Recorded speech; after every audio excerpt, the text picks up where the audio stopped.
Hi, this post is on the Suncast. This is the 54 cubic feet vertical storage shed. Now I'm going to show you up close and inside so you can see how it looks inside. So I do want to go over the measurements on the outside. The measurement stands at 5 feet 11 inches tall.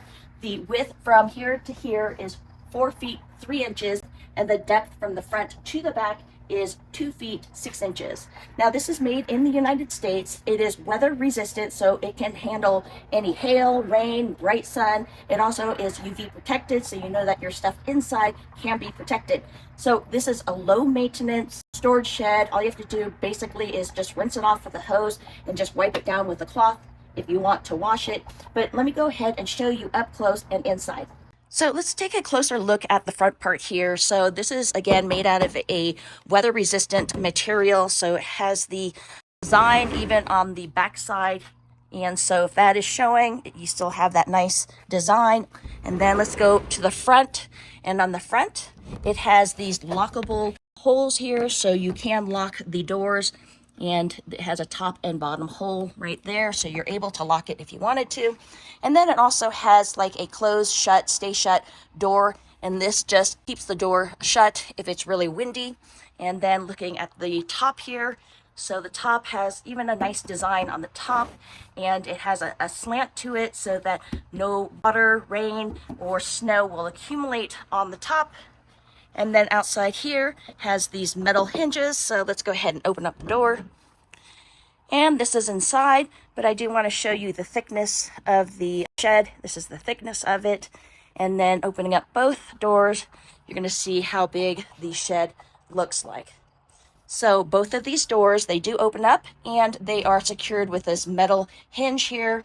And then you could see even along here, you're able to put a shelf. So it doesn't come with shelves, but if you wanted to buy a shelf and put it in here, you're able to do that. It's a little ledge here, and it just goes all the way across.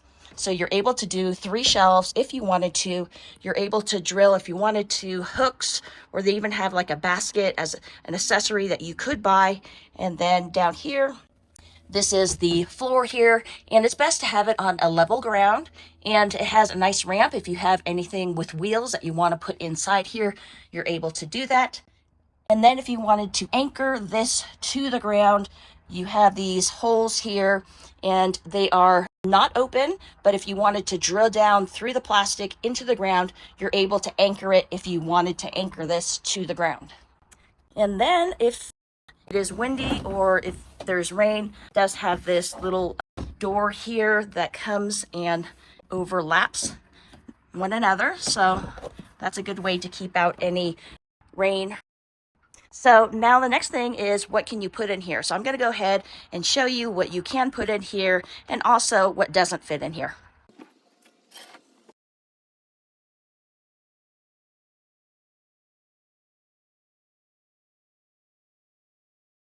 So weed whacker.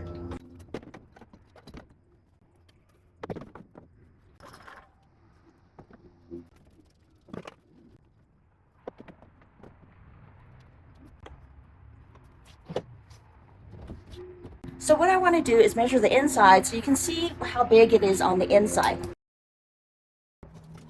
So on the inside, the height of it is 5 feet 8.5 inches tall. The width across here is 4 feet 1 inch.